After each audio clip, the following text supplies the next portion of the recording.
boss has been defeated, Zeno has a brand new friend, which just so happens to be his future self, and the next arc in Dragon Ball Super is about to begin. And in this week's episode of DBS, Goku decides to collect all of the Dragon Balls and finally honor King Kai's wish to revive him, Bubbles, and Gregory. However, there are a few other classic Dragon Ball characters who have wishes that they want granted for themselves. If you thought the confrontation with Zamasu in the future was intense, then oh boy, you have not seen this week's episode of Dragon Ball Super. Yes, I am being incredibly sarcastic. This was essentially a filler episode of Dragon Ball Super.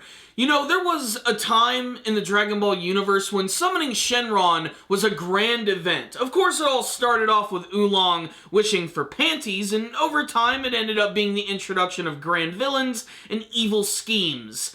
This week's episode takes the concept of summoning Shenron and they turn it into a filler episode of the series where everyone has their very own selfish aspirations, some of which are a little more nobler than the rest. Basically, the whole concept of the episode is that Goku has big plans to collect the Dragon Balls and bring King Kai, Gregory, and Bubbles back to life. Something that King Kai has wanted for a long time, and it's effectively become a joke at this point. And searching for the Dragon Balls in the past was always like a grand adventure. For Goku, it's like a way to kill like 2 hours in the afternoon. He immediately finds all the Dragon Balls. Problem is, all of his other friends want to wish too. Bulma's trying to create a perfect time machine. 18 is trying to figure out what sort of gift to get for Krillin. Roshi is just being a pervert. Oolong again, being perverted. Probably just wanting some more panties. And then you have Emperor Pilaf, who still wants to take over the world, knowing that there's no way that's going to freaking happen. He's seen how powerful these gods are. Does he really think he'd be able to do anything against them? I don't know. It's ridiculous. And then there's the whole subplot with Gohan and Pan being sick.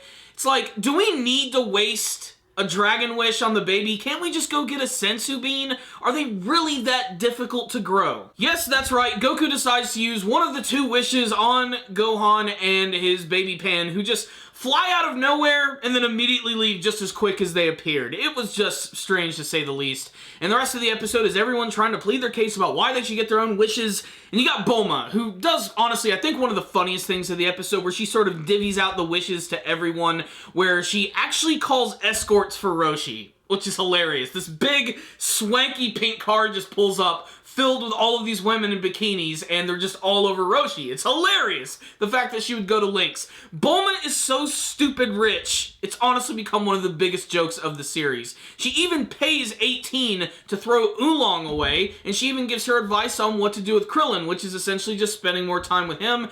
And then she tries to get her wish, which is to get this material, which is at the core of the Earth. She asks Goku if he can go and get it, but he gets confronted by Beerus and Whis, and they learn that she's trying to build a time machine, and Beerus squashes that plan by not only destroying this material, but destroying a huge chunk of her lab and the time machine. So, if she's going to build another one, it's going to have to be super secret, and it's going to probably be a brand new device. Now here's the part of the episode that really chaps my ass. So, King Kai is about to be brought to life.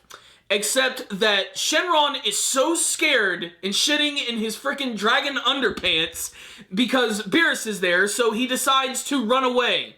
Right as the wish is about to be made, basically just giving us our final joke that King Kai is probably always going to be dead. But you know what? 18 said it best in this episode. Being alive and dead for him really doesn't matter. He still serves the same exact purpose. So what's the rundown on this week's episode of Dragon Ball Super? I have nothing more to say. This was just a goofy episode. I'd say the funniest aspects of the episode, though, is just how emasculated freaking Shenron has become. They have basically cut his balls off because he just can't function when Beerus is around anymore. He's constantly just shitting his Dragon Ball underpants. I don't know what the deal is. They've turned this really grand kind of badass figure into kind of a joke character. I'm sorry, man. I still love Shenron, but they just make him so goofy in Dragon Ball Super. Even Bulma is able to basically push him around by threatening to tell him that Beerus is going to come. Ooh, I don't know, this is just an okay filler episode for me. I really just didn't like it, but it's wholly inoffensive material. I mean, basically, this is just one of those episodes that is building up time for the next arc. It's allowing the animators to try to get back on their A game and try to come up with a new story. I'm really excited for that one. It's going to involve the character of Hit, which I can't wait to see. The next episode is going to feature some cameos from the Dr. Slump characters. That's another series that was created by Akira Toriyama, a series that I don't know anything about. It's going to be just as confusing as that one Dragon Ball episode where those characters appear.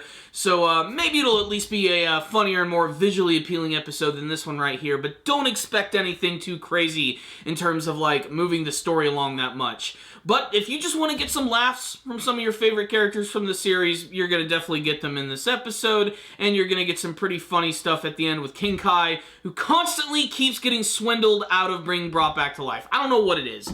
So, there it is. That's my thoughts on this episode. For me, personally, I just didn't really like this one. Like, if I ever rewatch the series, this is going to be, like, kind of an immediate skip kind of episode for me. But it was still okay, and it made me laugh a couple of times. So, I'm going to give it a 2 out of 5. But if you are a hardcore Dragon Ball fan, check it out. Anyone else, you can basically skip it and wait for the next arc to begin. So that's my thoughts on this episode of Dragon Ball Super. If you watched it, make sure to tell me what you thought about it in the comment section below. If you liked this video, make sure to like it, leave me a comment or two, and of course, subscribe to the channel. I will see you guys next time. And as always, stay dandy, baby.